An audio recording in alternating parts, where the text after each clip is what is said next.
Huh? Oh, you did that? Okay. Inshallah, the sound is correct now. Yeah.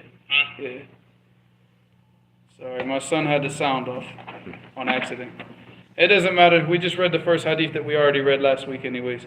So he said basically, أحسنكم خلقا, the best from amongst you in character. Because as we mentioned from the hadith of Aisha radiallahu anha, كان خلقه القرآن, that the khuluq, that the character of the Messenger sallallahu alaihi wasallam was the Quran. So that means that everything that the Quran commanded, he did.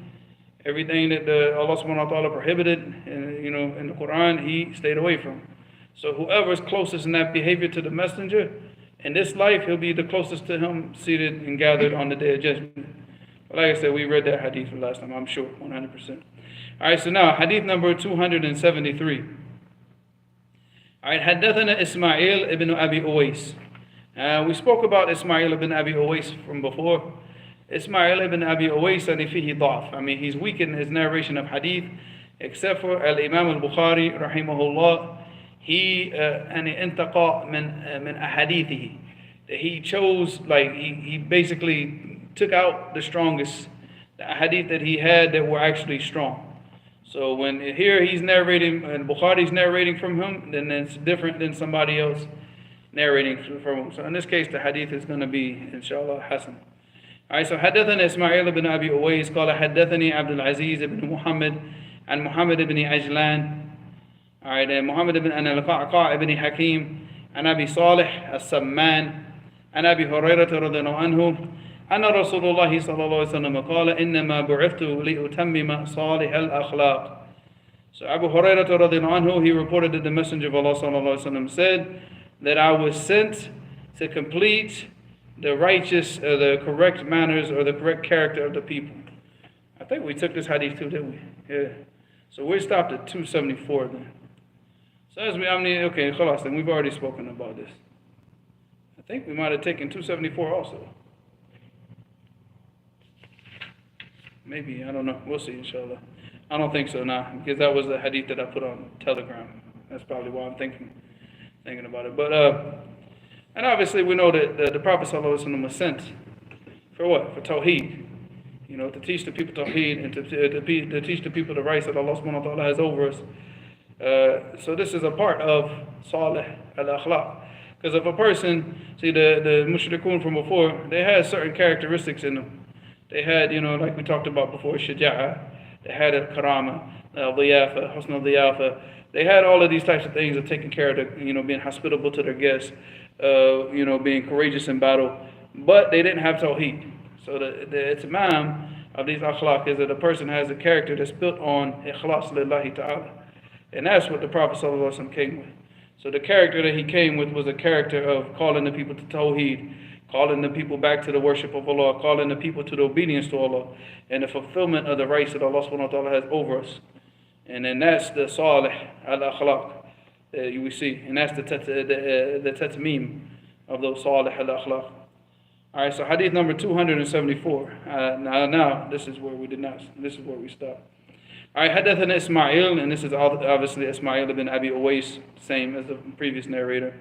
قال حدثني Malik, this is Malik ibn Anas. Alright, al-Imam. عن Ibn Shihab, who is Ibn Shihab?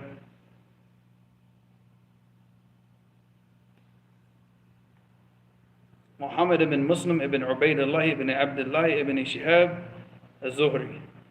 Say it with me. Muhammad ibn Muslim ibn Ubaidullah ibn Abdullah ibn Shihab al-Zuhri. Say it.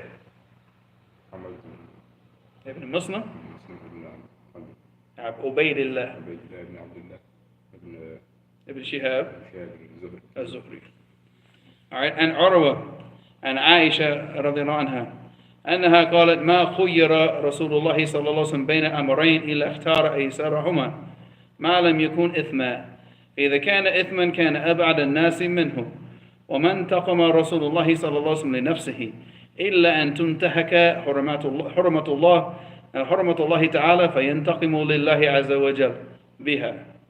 Alright, so here Aisha radiallahu anha, she said that the messenger of Allah sallallahu alaihi wasallam was not given two choices, if he was given two choices, now obviously this is not dealing with, this is dealing with just everything, just everyday choices, right? If he was given two choices between two things, that he would take the easiest one. All right, he wouldn't, and obviously he wouldn't put like unnecessary burdens on himself, and he wouldn't put unnecessary burdens on his companions. He would always take the easiest routes, the easiest choices to make things easy for the people.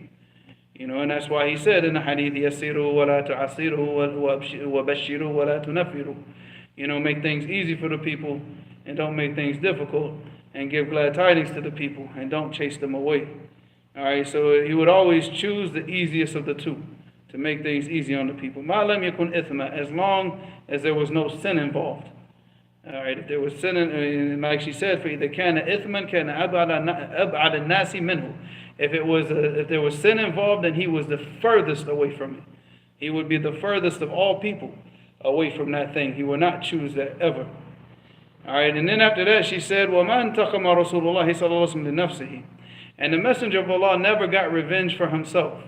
So all the time, the things that the people used to say about him, the insults and the attacks and all the things that whenever they attacked him on a personal level, he never ever went back and got revenge. Even when he had the ability to get revenge from the people, he would never get revenge for himself. She said, إِلَّا أَن تُنْتَهَكَ حُرْمَةُ اللَّهِ. Except that the prohibition, like what Allah subhanahu wa ta'ala, his deen and his legislation, if it has been transgressed against, he would get revenge for that. He would get revenge for this deen when somebody transgressed in this deen, but not when the people transgressed against him personally. So he would never get revenge for himself. And obviously this is something that we all of us, especially, oh my God, in the West, we all need to put this hadith at the forefront of our minds. Because everything that we do is about getting revenge for ourselves. Everything that we do is about defending ourselves. And this is something that we have to be the furthest, because this is what the enemies of this religion want us to do. The enemies of this religion, they want to attack us personally, so we start defending ourselves. When you start defending yourselves, you're taking your eyes off the goal, the objective. And now you become, how can I say, gone off the beaten path. You deviated from the right path because you started to defend yourself. We're not here to defend ourselves. We're not here to stand up and this, because this dawah does not rely on me. It doesn't rely on you. It doesn't rely on fulan and fulan and fulan. It doesn't rely on us. This is the deen of Allah. This is Allah's deen. Allah subhanahu wa ta'ala, He's the protector of this deen. So for us, we're just trying our best to practice this deen correctly, to be on the sirat al-mustaqim. What people say about us does not matter. It doesn't matter. It does not change anything. It doesn't stop the progress of the spread of this deen. It doesn't stop the progress of this dawah and of the spreading of the sunnah and the correct aqidah. It doesn't stop anything unless you what? You go and you stop it. You go and you start defending yourself, and then it stops with you. I mean, Allah will give it to somebody else. If you want to sit here and defend yourself and turn this into like a self-defense thing, then khalas. We're not concerned about that. People attacking us personally, that shows, number one, their ignorance. And number two, it shows their inability to respond or to refute our evidence. If you're bringing evidence to a person and the person is attacking you personally, what does that say about that person? He's ignorant. He's a fool. So now if you want, what do you want to do? You want to go down to his level now and start to answer all the personal attacks? No, because that's what he wants you to do. And then if you start attacking him back on personal issues, calling them names, like, what's been going on now, with this guy in Houston, where the people now, when they started to respond to him, they start responding to him by calling him names like he calls other people's names. Nah, man, we keep this about deen. This is about evidence, telling the truth and letting the people know the truth. So we're not going to sit there and go down to his level, because now, again, we're making it personal. Man, my throat is so sore from that khutbah. No joke. Oh, and the people didn't even see that second half of the khutbah. SubhanAllah. I felt my throat, I felt like it was going to explode. Whew. All right. So he said, and again, and this goes back to the person in authority as far as taking and getting revenge against people that transgress against this deen, and against the rights of this. First off, you have the rights of Allah. Then after that, you have the rights of His Messenger. And then after that, then you have the rights of the servants. And then if anybody transgresses against any of those things, then the person in authority, he's the one that takes charge of making sure that that person gets the correct punishment for the things that he's done. But it's not for us to go around and just mete out punishment and, tell somebody, take this person up to the mountain and bash him because he did this and this and this. It's not our job. So for the people in authority. It's definitely not for the people who haven't even memorized, Juz Amma, to go telling people, to go lash this person because he did this and this and this along this time. So hadith number 275. حدثنا Muhammad ibn Kathir. Oh, this was one of the last issues that we dealt with before we traveled. Muhammad ibn Kathir, man. If Hamid's there, Hamid's going to get it before you get it. Muhammad ibn Kathir, man.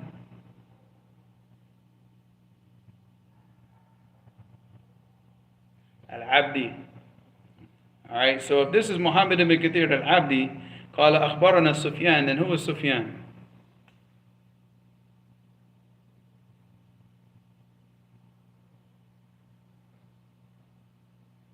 Al-Thawri. Oh, no. We just did this right before we left. Huh? Allah musta'an. And Zubayd. So in the two other previous hadiths that Bukhari, he narrated from Muhammad ibn Kathir, then he narrated from Sufyan. It was Sufyan narrating from Al-A'mash, the other two previous hadiths. This one now he's narrating an Zubayd and Murrah. And Abdullah radiallahu anhu قال إن الله تعالى قسم بينكم أخلاقكم كما قسم بينكم أرزاقكم وإن الله تعالى يعطي المال من أحب ومن لا يحب ولا يعطي الإيمان إلا من يحب فمن ظن بالمال أن ينفقه وخاف العدو أن يجاهده وحاب الليل أن يكابده فليكثر من قول لا إله إلا الله وسبحان الله والحمد لله والله أكبر. According to Shaykh al-Albani rahimahullah in the Sahih Targhib wa Tarhib, this hadith is Sahih mawqufan, not marfu'an. Alright, mawqufan. I don't know what I'm trying to read what he says here.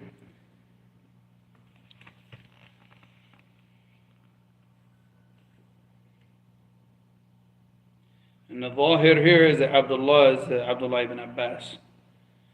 And Allah knows best.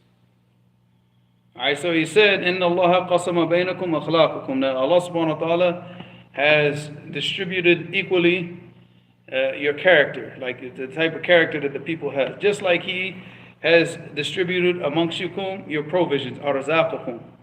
وَإِنَّ اللَّهَ تَعَالَى يُعْطِي الْمَالَ مَنْ أَحَبَّ وَمَنْ لَا يُحِبُّ. And Allah subhanahu wa ta'ala gives wealth to those who He loves and those who He doesn't love. وَلَا يُعْطِي الْإِيمَانِ إِلَّا مَنْ يُحِبُّ. But He only gives iman to the person that He loves. Then He said, فَمَنْ ظَنَّ بِالْمَالِ. So whoever, ظَنَّ here means what? Surah Al-Taqweer. It's one of the ظَنِين. Yes, it comes in the Quran, ظَنِين. Bakhil. It means like, yeah. Now, dhanna, it means bakhila. Alright, to be bakhil. He said, man dhanna bil mal. So whoever is stingy with his money because he's afraid, dhanna bil mali an yunfiqahu, because he's afraid to spend it. Because he's afraid, like, oh, if I give charity away, then I'm going to be broke. I'm not going to have money for my family. And he said, wa khaf al adu. And he's afraid of an enemy, and yujahidahu, to fight against him. So he's afraid to go out and fight against an enemy that's attacking him. وَحَابَ اللَّيْلَ أَنْ يُكَابِدَهُ. And he's afraid at the night to go out and like تَحَمَّل الْمَشَقَّةِ. Mukabida is تَحَمَّل الْمَشَقَّةِ فِي اللَّيْلِ. So I mean, obviously one of the times to go out is the most difficult times is the nighttime, like as far as the danger. Danger in a city, because obviously that's where all the idiots come out, is at night.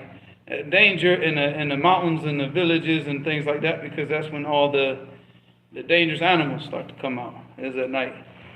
So he said, whoever has these three qualities where he's afraid of this, afraid of that, and afraid of that, then he should, if he has that type of fear, which is, natural for a lot of people, he said, فَلْيُكْثِرْ, and then he should make sure that he says a lot, La ilaha illallah, that he should say that none has the right to be worshipped except Allah, wa subhanallah, that Allah subhanahu wa ta'ala is free from all imperfections, walhamdulillah, that all praises belong to Allah, wallahu akbar, that Allah subhanahu wa ta'ala is greater than everything.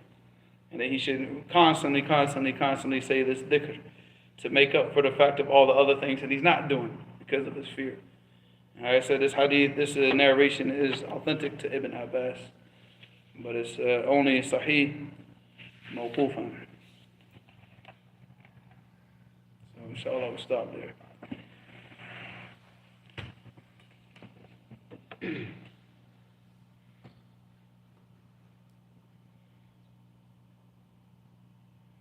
Some people said we. Okay, who cares? We got the sound fixed now, inshallah, so it doesn't matter who could hear and who couldn't hear. Cool is driving and watching the lesson. You know cool, right? You know what cool is, right? Yes. Safwan Ahmed said, Assalamu alaikum wa rahmatullahi wa barakatuh. Wa rahmatullah. Is it haram to celebrate National Day for countries such as Oman? Yes, it is haram. It is qawmiyah. It's calling the people to nationalism. Nationalism is from Jahiliyyah. It's not from this deen. And that's what the Prophet ﷺ said. He said, Man ta'azza bi'aza' al-jahiliyyah fa'adduhu wa la taqnu. And he said, I'm not going to say the whole hadith. Don't worry, because we got females present in there. But he said, whoever boasts and brags about, something from Jahiliyyah, then let him go bite a piece of his father. Allah musta'an. So, and he said, وَلَا تَقْنُوا. And he said, and don't use a euphemism. Say directly what he needs to go bite from his father. So yes, Allah musta'an. So anything to do with Jahiliyyah, that's all Jahiliyyah. And, and like the Prophet ﷺ said, he said, كُولُ الْأَمْرِ مِنْ أَمُورِ الْجَاهِلِيَّةِ تَحْتَ قَدَمَيَ هَاتَيْنِ. He said, and all the affairs of Jahiliyyah are beneath my 2 feet right here. So that's it. That's where we leave it. We leave Jahiliyyah. We don't have nothing to do with it. So celebrating National Day, celebrating any of these types of days, no matter if it's for Oman, whether it's for Saudi, whether it's for Yemen, whatever, all of these things, they cause dissent. They cause difference amongst the people. But then when it comes time to celebrate the Sunnah, guess what? People don't have the energy to do that, right? You see what they do in Saudi when they go out to celebrate the National Day. Look at all the energy. Wallahi, the same people that have all that energy to go out and party and do all this type of foolishness for a National Day, they don't have the energy to walk 50 feet to get to the masjid. Their house is literally right here, the masjid is right there. They don't have the energy to do it, but they have all this energy to do things that are displeasing to Allah subhanahu wa ta'ala. So no, we have nothing to do with that. All of that's from Jahiliyyah, and that's where it stays, where it's supposed to stay.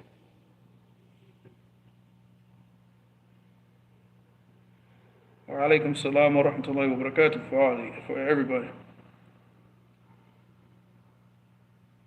Yeah, everybody. All of these countries that celebrate these national days, all of it has nothing to do with this deen. It's nothing to strengthen this deen. The only thing that we're concerned with is the promotion of this deen, not the promotion of people's countries, not the promotion of people's cultures, their traditions. We don't care about all that. We're here to promote the Quran and the Sunnah. That's it. We don't got time for nothing else. Everything else is a waste of time. All right. So, inshallah, today I'm going to read some of this. This is out of Fath al-Majid. It's just something that I came across that I found very beneficial. It's very short, so inshallah it shouldn't take that long, but it's something that I think a lot of people need to hear, inshallah, if I can maintain my voice for at least about 20 minutes, inshallah. Oh, it's hurting, man. Ooh, we got to get some ginger when we go home, man, inshallah. I say that every time, but never make it. Or if I make it, I don't drink it. And you too, man. You drink it, or you don't drink it? ده نص Huh? ده نص Yeah, of course. بعد أول بعد شو بعد We need to make it at Fajr, not at night. Alright. So, he said, which chapter? It's the last page before chapter 57. So you got Bab and Nahi and Sab al-Rih. And Sabbi al-Rih. That's 57. Literally the last page before that. And this is a statement by Ibn al-Qayyim, but I'm not going to read the whole thing. I'm just going to read a part of it, what he said.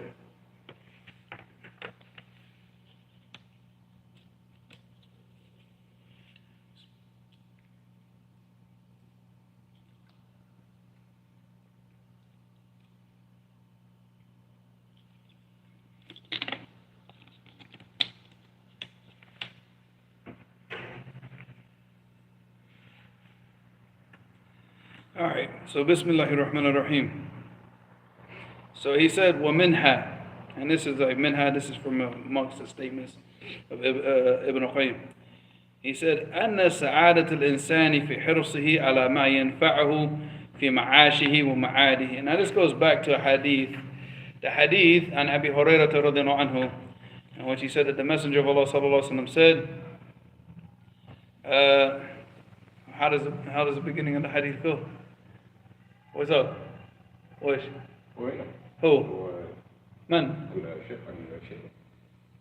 What, that homeless dude? Tell him get up out of here. Huh? Nah, tell him to go back to where he was at. Huh?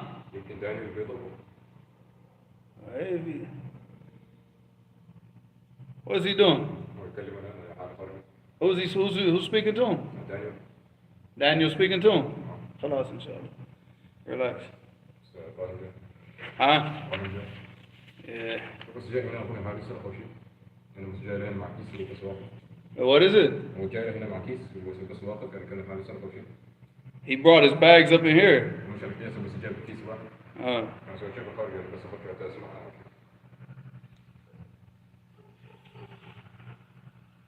So anyways, what he's going over is he's going over the hadith of Abi Hurairah radhiyallahu anhu, which he said, what the Messenger of Allah sallallahu alaihi wasallam said, المؤمن القوي خير وأحب إلى الله من المؤمن الضعيف وفي كل خير احرص على ما ينفعك واستعين بالله ولا تعجز. Or in another narration, ولا تعجزن وإن أصابك شيء فلا تقل لو أني فعلت لكان كذا وكذا ولكن قل قدر الله وما شاء فعل فإن لو تفتح عمل الشيطان. So in this hadith, Abu Hurairah radhiyallahu anhu, he reported that the Messenger of Allah sallallahu alaihi wasallam said, he said al-mu'min al-qawi, and of course we spoke about this previously. It's talking about al-mu'min al-qawi bi-imanihi, because here the Prophet sallallahu alaihi wasallam said al-mu'min. He did not say Muslim. Al-Muslim al-qawi. He said al-mu'min al-qawi, because so he used the word with iman. So al-mu'min al-qawi bi-imanihi, that a person who is a believer who has strong iman, he's strong in his iman, is habbu ilallah, is more beloved to Allah subhanahu wa ta'ala than a mu'min al-da'if. Assalamu alaikum. No sweets today. I'll bring again, inshallah. Maybe next month. Next month? How are you? Alhamdulillah. How's I everything? just wanted to say hi. I have to go. I got some other things. Oh, you're busy? But busy for nothing, honestly. This is the real deal. But I promise something else. But I'm gonna watch online. Inshallah. There's nobody to watch here, man. I think he's coming. Now they all ran out to go see what this dude was. This dude bringing his stuff up in the masjid over here. Some homeless guy was like, he was over there at the church, sleeping in front of the church. Okay. And then when we came up here to start the class, I guess he decided he wanted to try to move his way into here. So is he a Muslim? Nah, I don't think so. Oh, okay. Oh, I don't know. It can be tomorrow. Inshallah. You never know, inshallah. Yeah, we never know. All right, Sheikh. See you inshallah tomorrow. Allah yubarak fika. Wa alaikum salam wa rahmatullahi wa barakatuh. So he said, al-mu'min al-qawi khayrun wa ahabbu ila Allah min al-mu'min al-da'if. So the strong believer, strong in his iman, is better and more beloved to Allah subhanahu wa ta'ala than the weak believer, weak in his iman. Wa fi kullin khayr, and in all of them there's good. There's always good for a strong believer and a weak believer, because they're always going to produce something of benefit, something of good. The part where Ibn al-Qayyim is talking about is this part of the hadith, ihras ala ma yanfa'uk. Ihras ala ma yanfa'uk. Be very, I can say this, like real, I don't want to say stingy, because al-hirs al-mal is like stinginess, but when you say hirs al-walk, hirs al-ma yanfa'uk, it means that you take it really, really seriously. Really seriously, like you don't play games with the things that are beneficial for you. Whenever you have an opportunity to do something that brings you any type of benefit, whether it's in the dunya or the akhirah, you make sure that you get that it's more than diligent. Hamid, it's much more diligent, much more than diligent. It's like how the rich people are with their money, but you're like that with your time, with the things that bring you benefit. You're very, very stingy with it. You know, you don't waste any opportunity to do something good, and you don't allow people to come and waste time for you, like waste your time and waste things like this. So it's a ihras ala ma yanfa'uk. So be like this. Have this type of avarice, but with the things that bring you benefit. Wasta'in billah, and seek the assistance with Allah subhanahu wa ta'ala. وَلَا تَعْجَزَنْ, and don't become like powerless, like you feel like you're powerless, because when the powerlessness comes when you start to focus on things that bring you no benefit. When you focus on things that bring you no benefit, that's where the ajiz comes in, because the ajiz comes about because you're focusing on things that bring you no benefit. All right, and then after that he said he said وَلَا تَعْجَزَنْ وَنَ أَصَابَكَ شَيْءٌ فَلَا تَقُلْ, and if some type of trial or tribulation befalls you, don't say, oh, if only I had done this, and then this would have happened or this would have happened. وَلَكِنْ قُلْ قَدْرُ اللَّهِ وَمَا شَاءَ فَعَلْ, but مَا شَاءَ فَعَلْ. But to say, that this is what Allah subhanahu wa ta'ala has decreed, and whatever He wishes, He does. وَشْفِي. هذا الكيس الذي كان عنده. فين عبد المالك؟ يسألون في داجم إبراهيم عبد المالك، مش عبد المالك الكبير هو بس المالك، مالك موجود. هم يسألون يقولون هذا الكيس يعني ايش داخل؟ يعني ما يريد المسكوك. شوف الكيس الذي والكيس موجود الآن. 1 minute, man, because we're gonna have to. Somebody is about to go to a hospital if he doesn't start acting right.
All right.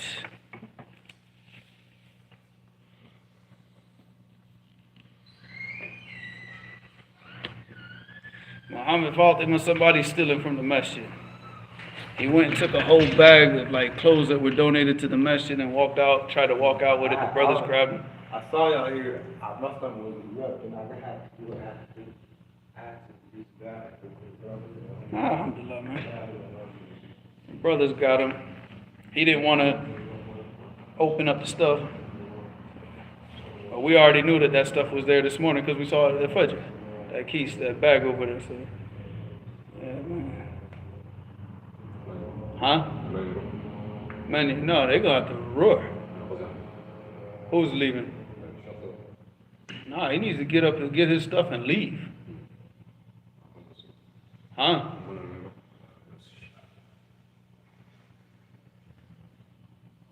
He's going around the other way. Yeah.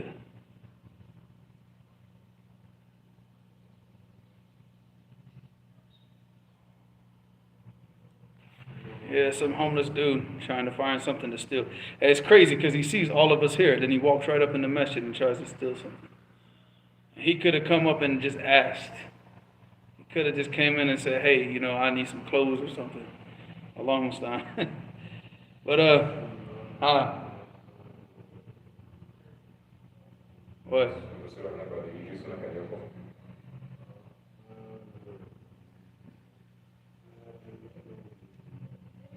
We're going to, inshallah, we'll talk with him. If he's still out there before when we leave, we're going to have a talk with him. Because if we come back here at Fajr, and he's still here, he's trying to act like this, then it's going to be hard for anybody to see what happens in that foggy climate, you know. So I don't know what to say. Inshallah khair. All right, so that was the point. That was what he's explaining in this hadith. I mean, what Ibn al-Qayyim is going to be talking about is that piece of the hadith, ihras ala ma yanfa'u.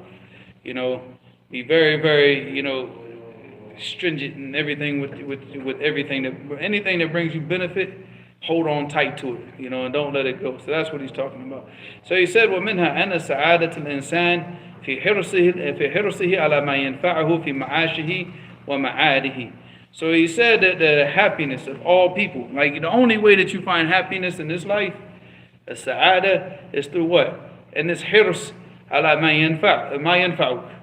You know, being like, you know, just really taking every advantage of any, you know, using anything that brings you benefit, just, you know, being very, very, you know, diligent with that, strong with that, stingy with that time. Like, you don't give that up for anybody. You don't like, oh yeah, tafaddal ya akhi. No. Anything that you know is beneficial, you know, you try to be the first person to do it. Yeah, money and dunya stuff, who cares about it? Comes and goes. But you might never get a chance to do certain things. So anything that brings benefit, that you go out and you get it. You know, that's like you're the first one to show up, last one to leave type of mentality, right? So he said that this is the only thing that can bring happiness to a person, is to be busy with those things that bring him benefit. To busy himself with those things that bring him benefit, fi ma'ashihi, in his life, wa ma'adihi, and in his return, obviously his return in the next life. So in this life that he focuses on anything that brings him the benefit in this life for his deen and also for his dunya, and wa ma'adihi, the things that bring him benefit in the next life when he returns to Allah subhanahu wa ta'ala. He said, wal hirs huwa badal al-juhd wa I thought you said something. هو بذل الجهد واستفراغ الوسع.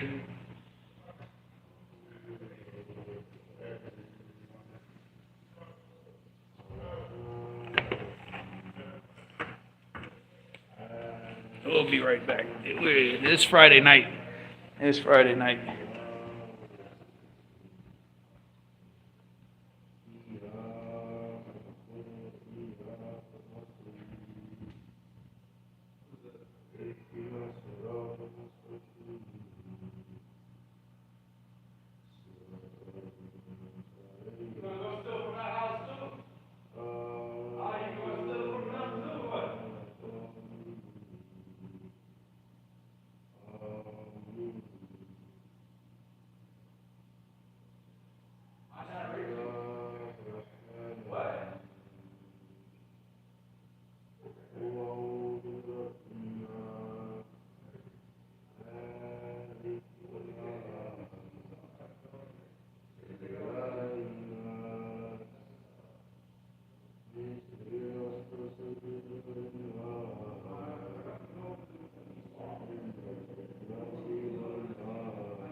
his right mind, man. He ain't in any mind. Not his right one, not his left one. SubhanAllah. SubhanAllah. Friday night, man. Huh? I'll tell you.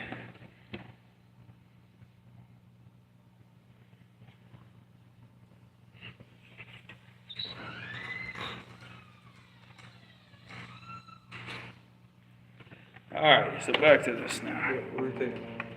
Oh no, we already finished Adab al-Mufrad, man. You're late. What took you so long? Schedule got a little backed up. As long as you didn't back into somebody, I thought you got in another accident or something. I'm like, man, where's this brother at? And then as soon as you get here, you have to go deal with homeboy downstairs, huh? So he said, all right, so the happiness of a person is in his taking every advantage, taking the advantage of every opportunity he has to do the things that bring him benefit in his life, and for the next life. He said, "Well, So al-hirs here is what he's referring to. Is badal al-juhd. It means to completely exert all of your energy and to do something, not to do something like what. Yeah, not even, most people don't even give half, they're giving like a small, like they try to like give percentages, but when you do something, you do it with your whole self, giving out all the energy that you have. Yeah, that's the badal al-juhd. Wastifragh al-wusr, and to just completely empty out all your ability, like all your capability, like everything, like all your energy and everything that you have to do this thing, to just empty it, and So when you're trying to do the things that are beneficial, then see, that's the thing. When people come to things that are beneficial, they give it a small percentage. But then when it comes to things that aren't beneficial, they give it all their focus, all their attention, all their energy to things that bring them zero benefit in this life and the next life. Look at how much benefit people spend, like not benefit. I mean, look at the energy that people will expend on social media. Look at the energy that people expend on their jobs. Which their jobs only brings them like a small benefit. Like they're struggling day to day. But I mean, they could have used that same energy to benefit themselves more. Starting their own business or doing something else for themselves. But they weren't doing that. Or maybe even going and getting more skills so they can get a better job. So even their dunya is wasted. It's wasted. And that's why you see these guys, they sit there at the same job for like 10, 15 years. All he gets is what? Little incremental raises every once in a while. Because he never improved himself. He never really put the energy where it was beneficial for him to put his energy in improving himself. And this is his dunya. So what about the akhirah? Learning the Arabic language, memorizing the Quran, studying fiqh, studying mustalah hadith. All of these types of things that the person has to do to improve himself. The people have no energy. And this is where the happiness is. Happiness is in utilizing your energy and your time, just completely emptying out your energy on the things that bring you benefit. But when you're giving your energy to this, to that, to this and that, what now? That's him again.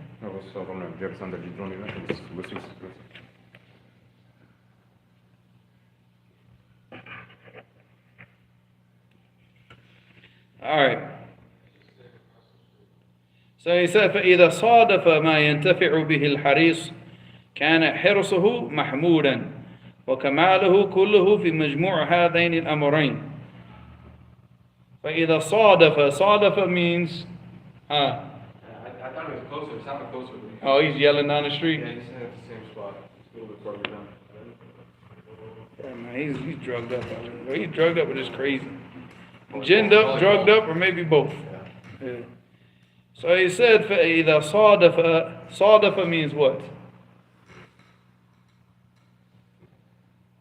Like, I'm trying to get to this, and then this is coming, and we both meet up. Like, the Arabs say, بِصُدْفَ. Like, it seems like, like what you would say, like a coincidence, in English, which a coincidence, it means that two things, they appear to be planned, but they weren't planned. They weren't planned in that way. So, like, he's giving all his effort to achieve something, and he gets it. It comes. So he said, فَإِذَا صَادَفَ مَا يَنْتَفِعُ بِهِ الْحَرِيص.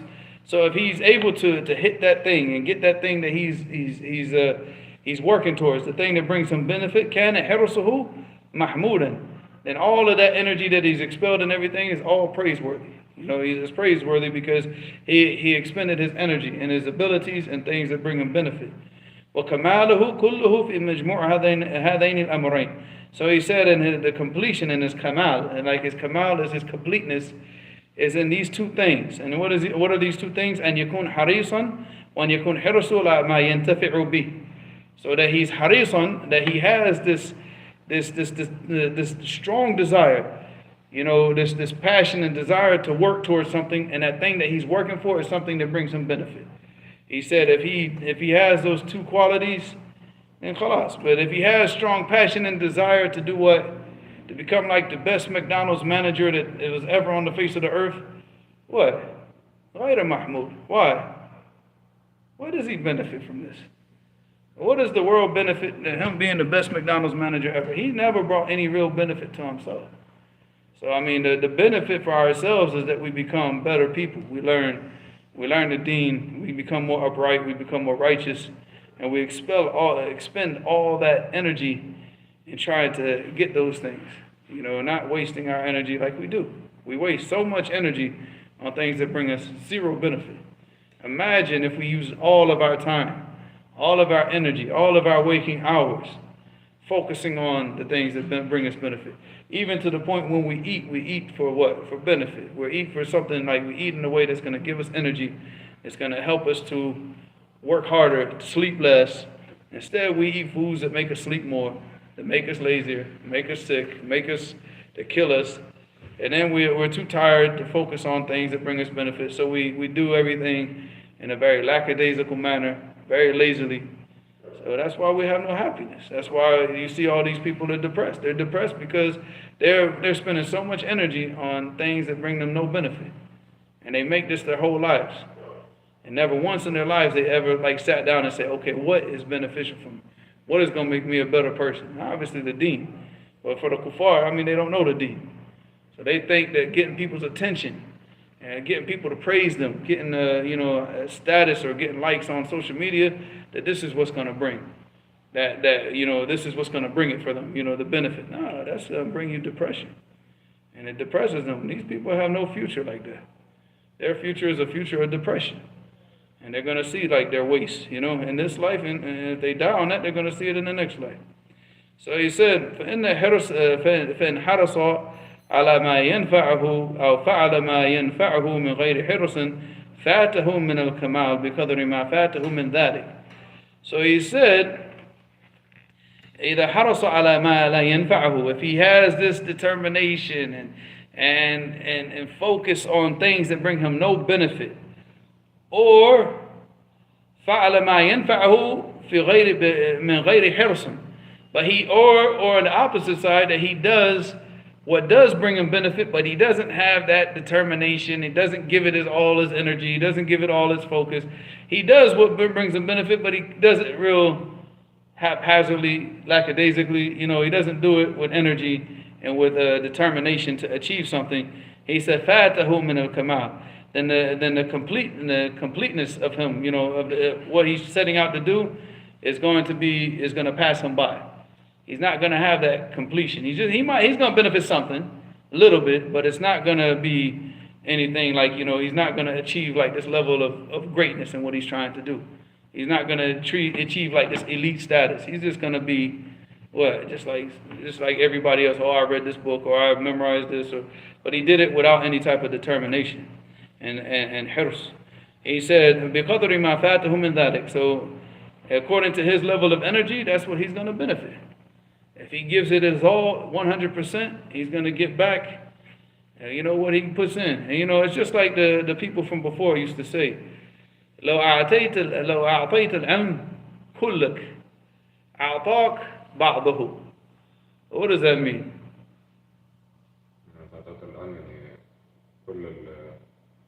If you gave knowledge, seeking knowledge, your whole self, you dedicated 24 hours a day to seeking knowledge, every waking hour, every hour of every second of every day that you're not praying or doing things as an obligation for you, you're seeking knowledge. If your whole life was dedicated to seeking knowledge and you gave it your whole self, it would only give you back some of it. You only get some of knowledge in return. You're not going to get all of the knowledge. You're only going to get what? Some of it. But what about the person who doesn't give even some of himself? He gets nothing. And if whatever he does get is nothing to brag about.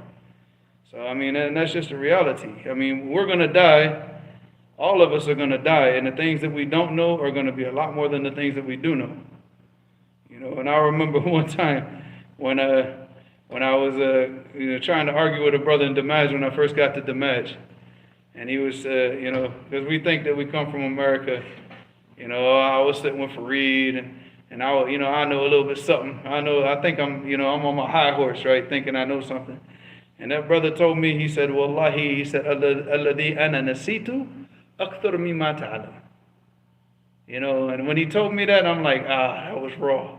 He said, the things that I have forgotten in knowledge is more than what you know.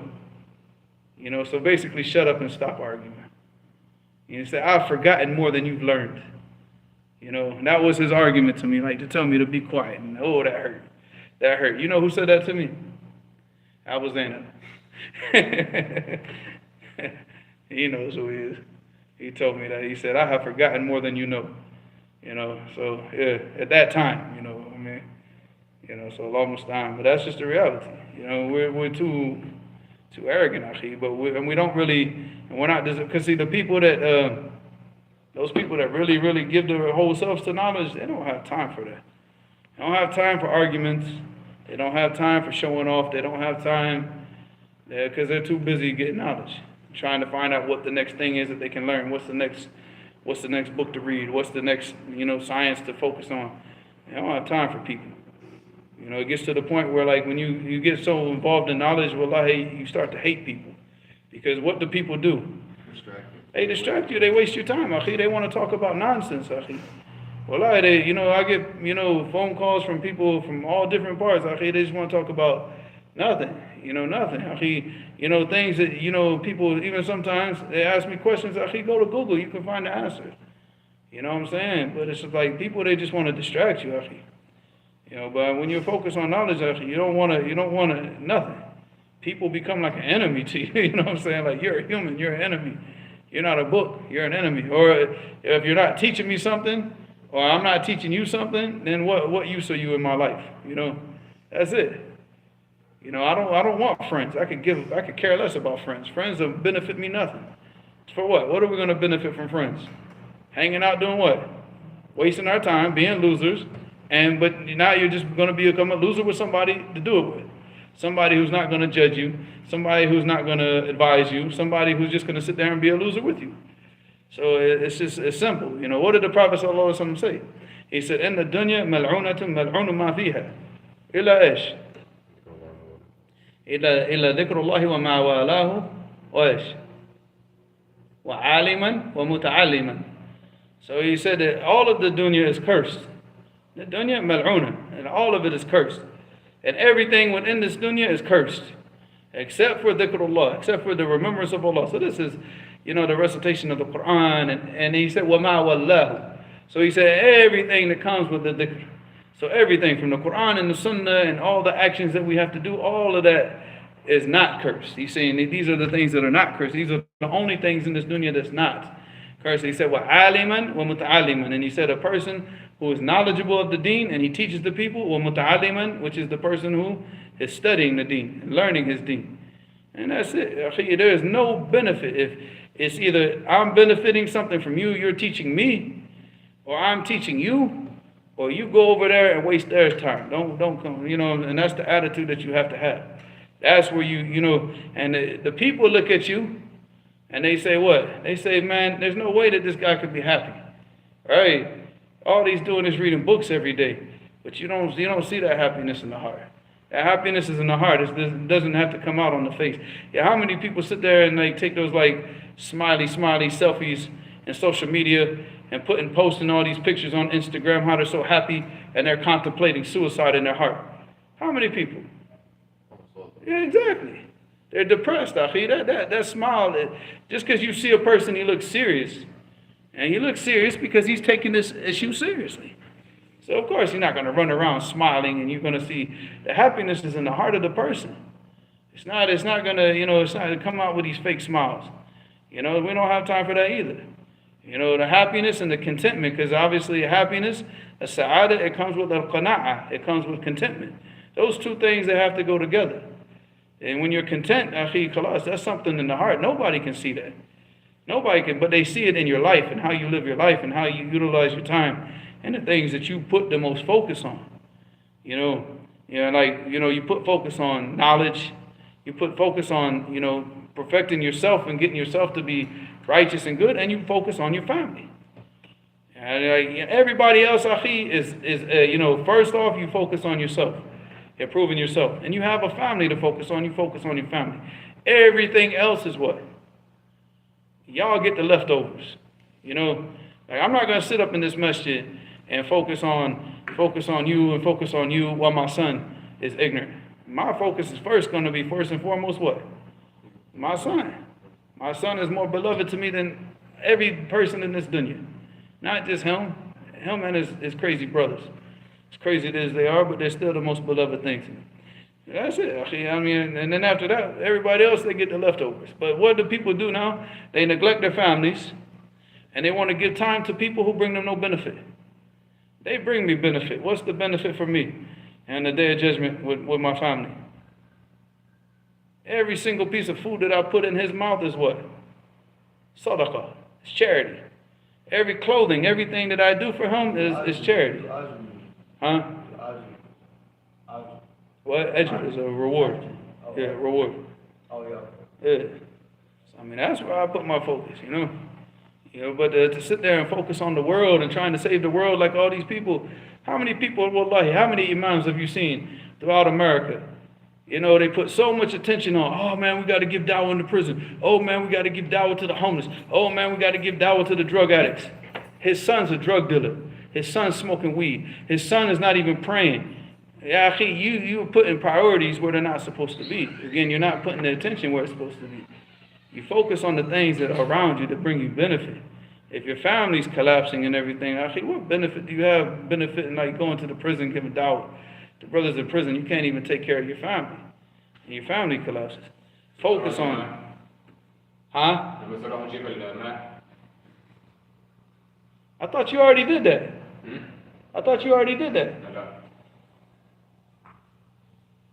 You want to go with him? What? Lock the gate? Or just watch and just watch outside. No, just make sure that dude don't come back when he's going downstairs to go get the water.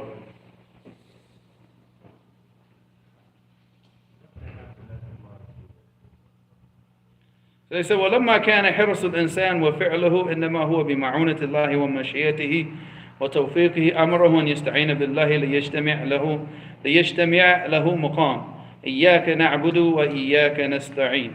So he said, and once the hirs al-insan, like this determination and this focus that the person has, and the acting upon it, وإنما هو بمعونة الله, that is only with the assistance of Allah subhanahu wa ta'ala, ومشيئته, and His will, وتوفيقه, and the tawfiq from Allah subhanahu wa ta'ala is that He writes for you what you set out to do. Like what you're trying to do and what Allah writes for you, they come together, and that's the tawfiq. Because you can't, if Allah hasn't written for you, it's never going to happen. And if Allah subhanahu wa ta'ala doesn't assist you in your affairs, then you're never going to complete them. And so all of this goes together. He said, وَتَوْفِيقِهِ أَمَرَهُ أَنْ يَسْتَعِينَ بِاللَّهِ لِيَجْتَمِعْ. So he should seek the help of Allah subhanahu wa ta'ala so he can bring together the two things. إِيَّاكَ نَعْبُدُ وَإِيَّاكَ نَسْتَعِينَ. It is only you that we worship, and it is only you that we seek assistance from. And of course this goes back to, he doesn't mention the book that he took this out of, but more than likely it's from Madarij al-Salikin, because Madarij al-Salikin is where he's talking about that part of Surah Al-Fatiha.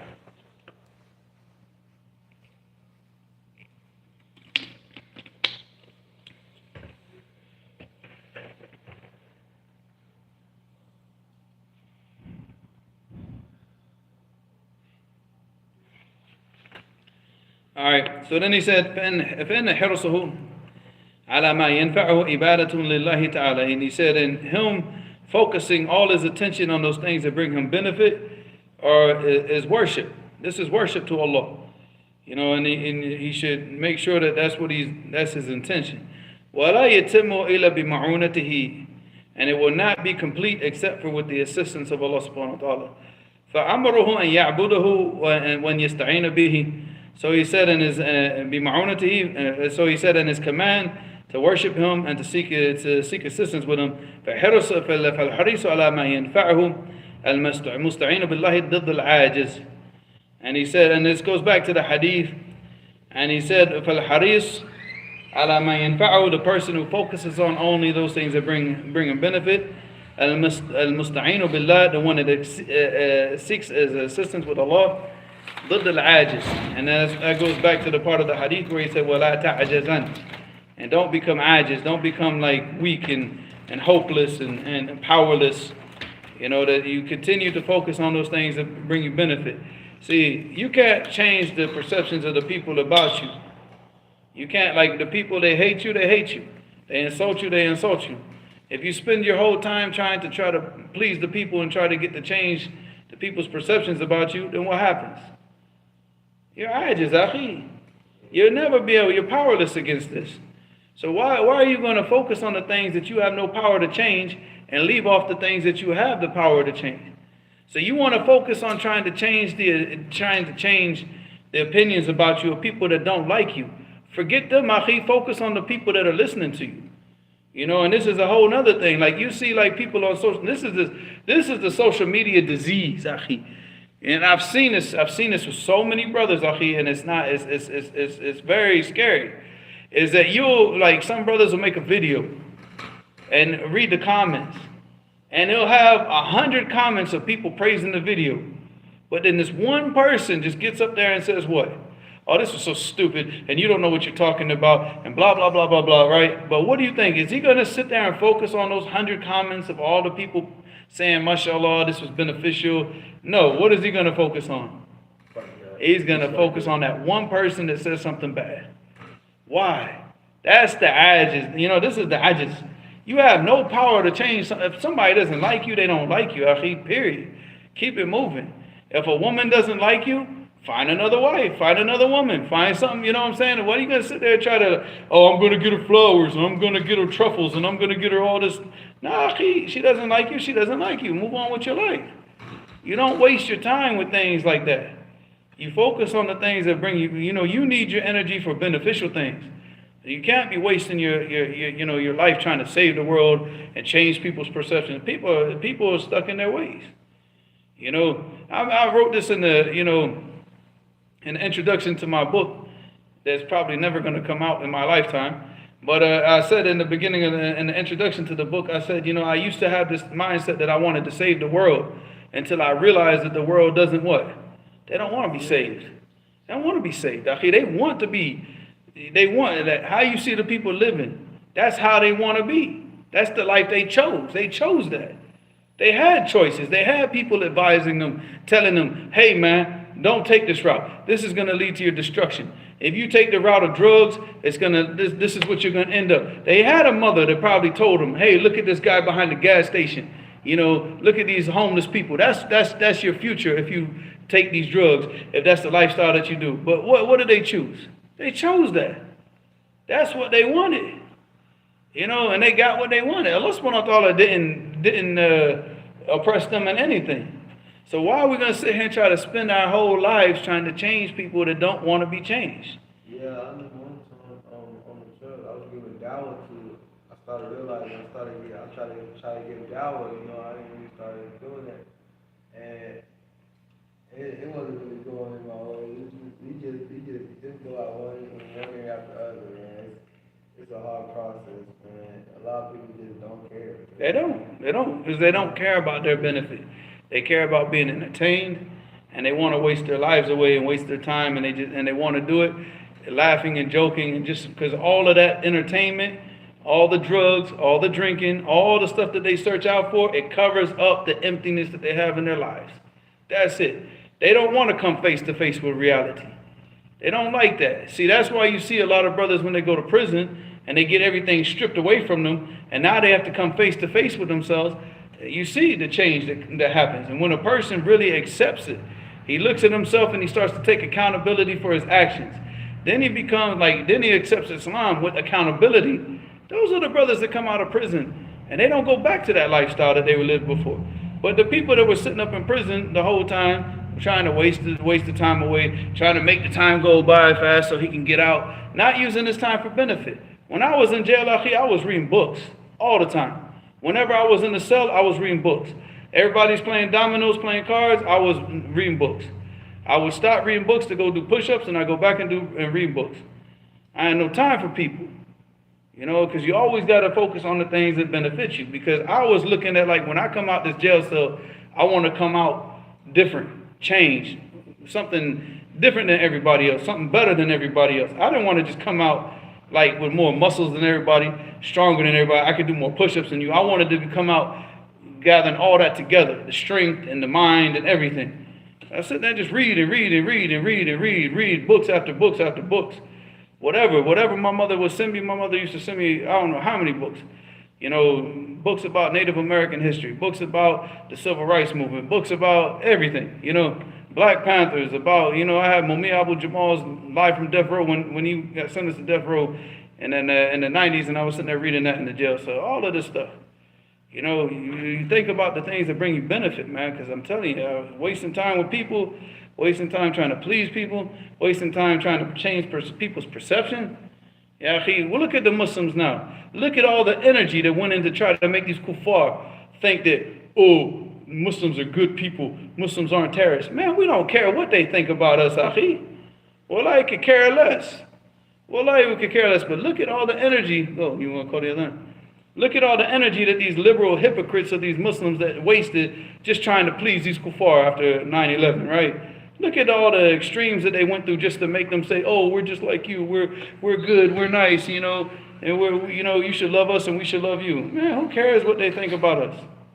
You just stay busy and focus on the things that bring you benefit and work towards things that you need to achieve in your life. You look at the things that, like, this is what I do not want to die and I have not done this, this, and this, and this, and this.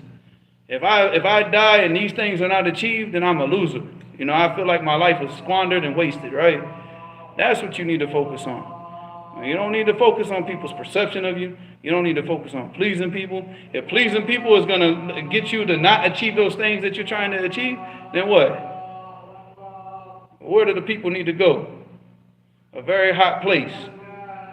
Yes. People can go to a very hot place, right? A very hot place. And that's where they can stay. If that's going to keep you from achieving what you need to achieve as a Muslim. So, and then after that he said, فَهَذَا إِرْشَادٌ لَهُ قَبْلَ وُقُوعِ الْمَقْدُورِ إِلَى مَا هُوَ مِنْ أَعْظَمِ أَسْبَابِ حُصُولِهِ. And this is the guidance for him before the thing that has been written to, and again, it goes back to the hadith about وَلَا تَعْجَزًا وَإِنْ أَصَابَكَ شَيْءٍ فَلَا تَقُلْ لَوْ أَنِي. So what he's talking about is that part when an affliction befalls you, then don't say what? Don't say, oh, if I had only done this and this, because that shows what?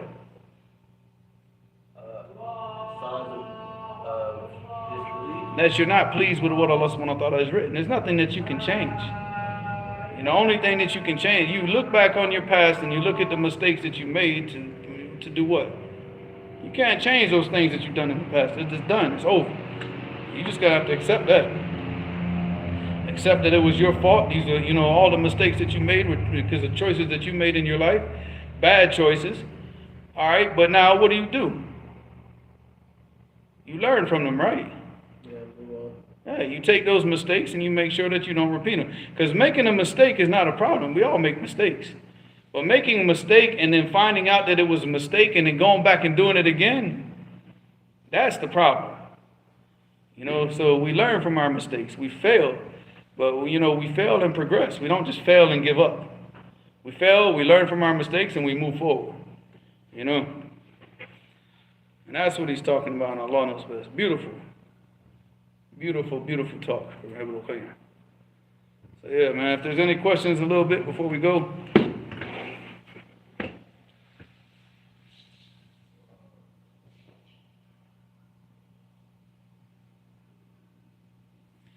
All right, so Hamid said it's from Shifa al-Alil.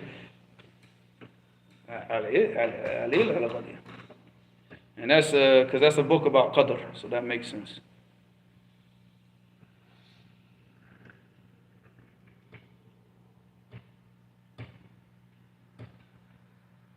I guess there's no questions, man. If there's no questions, we're up out of here, man.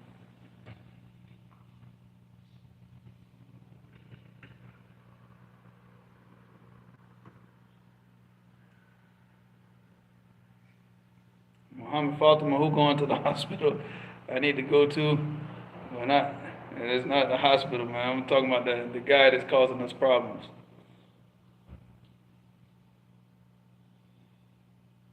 All right, there's no questions, inshallah. خلاص. اللهم سبحانك اللهم وبحمدك اشهد ان لا اله الا انت استغفرك واتوب اليك.